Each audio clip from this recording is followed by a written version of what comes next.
Hey you guys, it's me once again. We're still cooking the chicken and dumplings.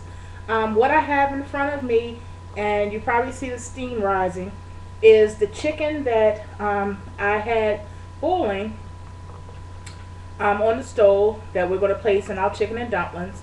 And as I told you guys before, I'm using what I have, and that's what I recommend you guys do as well. And what I'm doing is I'm using the drumsticks I already had. And you know, you guys already told you that I buy mine from BJ's. For this amount, this is the meal, a kind of meal that definitely will stretch whatever chicken that you have. Because for this amount, I've used probably about 8 drumsticks, and that should be sufficient. Being that we're using the dumplings, which is very filling because it is flour, and we're also using the vegetables that we have. As a rolling pin, I'm just going to tell you guys, again, we're going to use what we have. And I'm using this can of mixed vegetables, but I also placed some plastic over top. I haven't used it yet, but that's how I'm going to use it. This can of mixed vegetables, I'm going to place some plastic over top, and then we're going to use that like this in a rolling fashion. And that's going to flatten out your dumplings. And I'm going to show you the consistency that you're looking for with this chicken. Now, I've already taken the skin off, so that's not an issue, because if you boil it long enough, the skin will literally fall off. Okay? You're looking for this consistency. And this is the reason why I don't have to wait like most recipes, which takes time again. I don't have to wait for my chicken to cool off, because I'm just going to literally take it from the top part, the drumstick, take my fork, and it should just literally fall off. Most recipes call for you to let the chicken sit, cool off, and we don't have time for that, ladies. So I'm just showing you, if you cook it long enough, you don't have to do that. You don't even have to take time to take the skin off of the chicken, because I'll show you that as well. You see how it literally just falls off? That's because I cooked it long enough.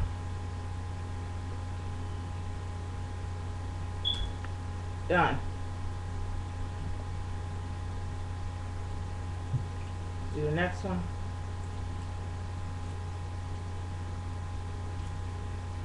Now, if you get that end piece, which is the bristle, you just want to go back, pick that up. And that was the bristle.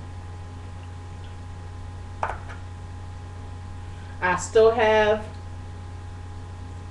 the water that the stock, it's now a stock, the stock that I cooked this chicken in, and also my carrots and celery. I have that in there now.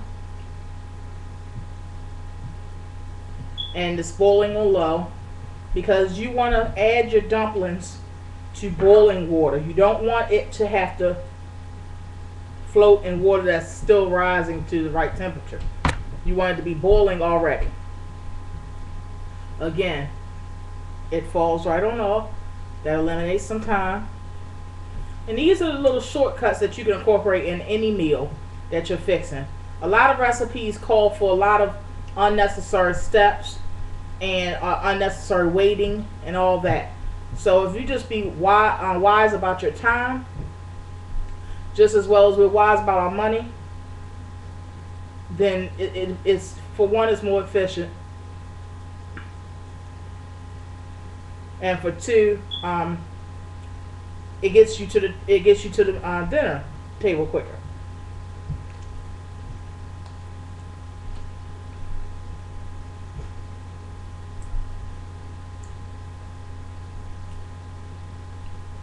And this is chicken that literally just came out of the pot.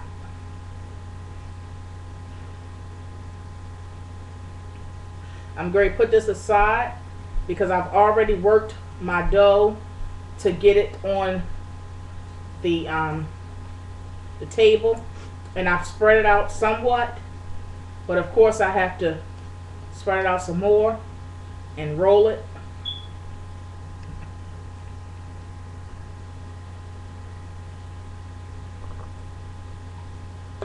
And you want to leave chunks of your chicken. You don't want it to be mushy, just like you don't want your dumplings to be extremely small pieces as well. This is going to be a chunky, it's going to be a chunky, hearty meal. So you don't want it to be minced too badly.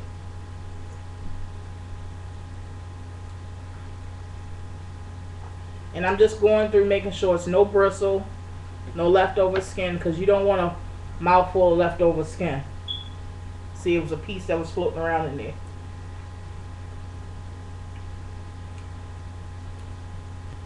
After you've gotten it all the way that you want it, you can put it back in the pot, because again, it's on low temperature right now.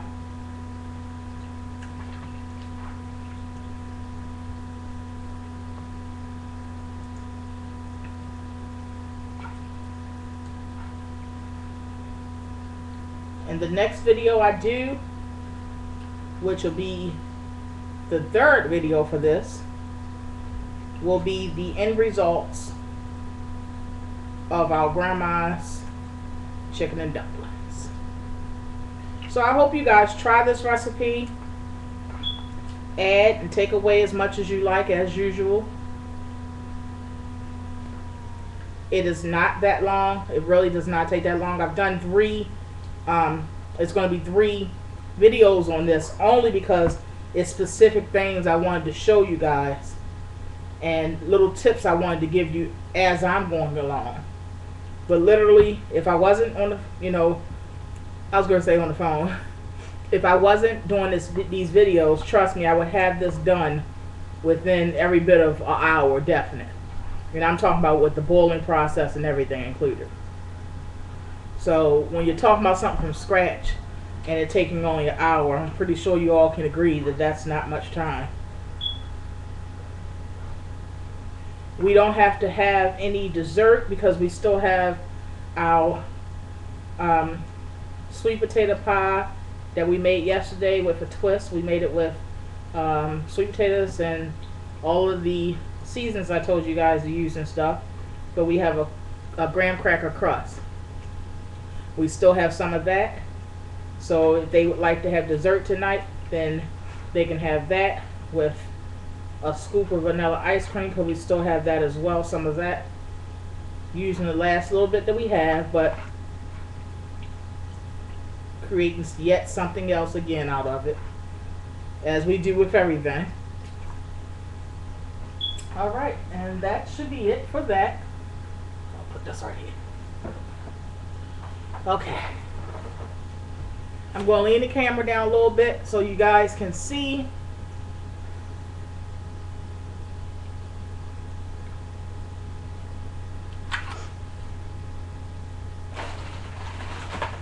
Clean up as you go along, ladies. It just eliminates time at the end of your process. And men are very visual. If a man come in the kitchen and he see a whole bunch of stuff all over the place, people think, oh, they like, oh, she been cooking all day. No, he's thinking, it's a damn mess in here. That's what he's thinking. And he forgot all about the good smelling food for a second. You don't want to create that atmosphere. You want him to come in and be like, wow, she did this. She looked nice. The house clean. How's she clean? How she can keep the house clean while she cooking all that stuff? That's what you want. Alright, ladies. I don't know if it's a glare, but I'm going to hold it up. This is what you're going to have. Okay? You're going to make sure your area is floured. You're going to also make sure that your hands are floured as well. Okay? You don't have to use a rolling pan, ladies, if you don't want to. Because all you got to do is just stretch that dough out. You stretch that dough out enough, you won't need no rolling pan, trust me. And once we finish with this dough, believe it or not, and we had these pieces cut, y'all, We drop it in the water that we put the chicken back in. Add your mixed vegetables. Your vegetables that you already had in there is still cooked. It's already cooked.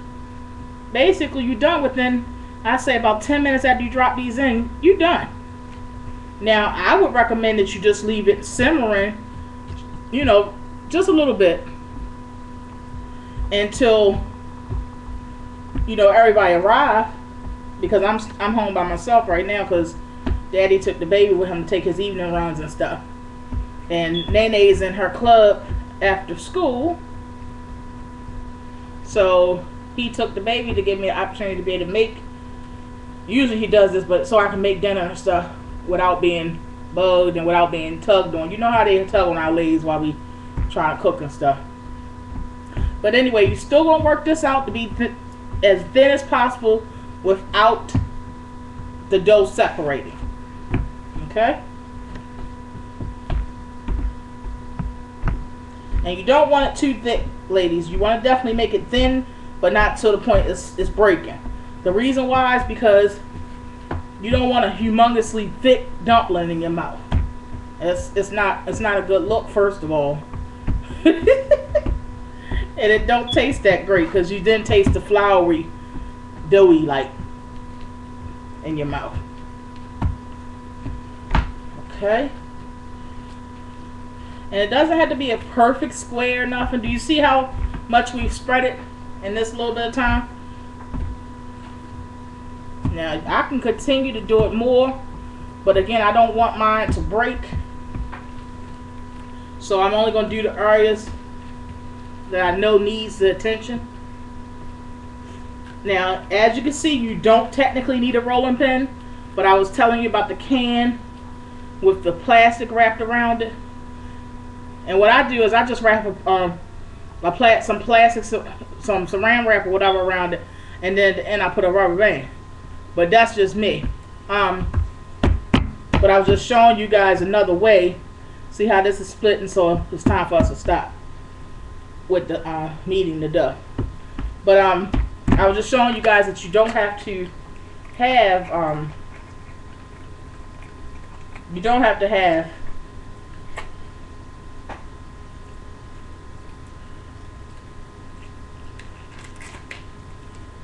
have the I'm sorry, I'm losing track with the train of thought. You don't have to have the rolling pin. Alright, now with a knife or this, which is a pizza cutter, you're going to go and make strips. Now you want these strips about 1/4 of an inch wide. You can basically eyeball it. People that cook know, they already know what a tablespoon looks like. They know what 1/4 of a, they know all that. As you can see, it just makes it very quick if you do it like this. What am I at? I'm at 13 minutes. Okay, you're just going to go across.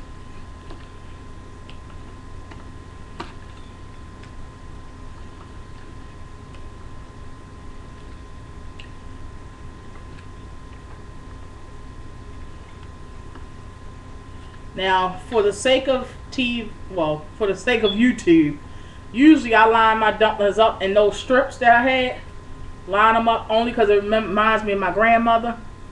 I used to usually line them up on my arm and then tear them off over top of the pot. But right now I can't do that.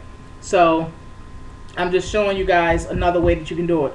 What you should come out with is these.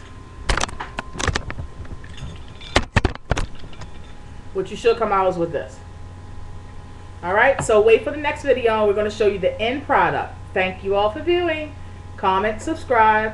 I love you all. Be blessed.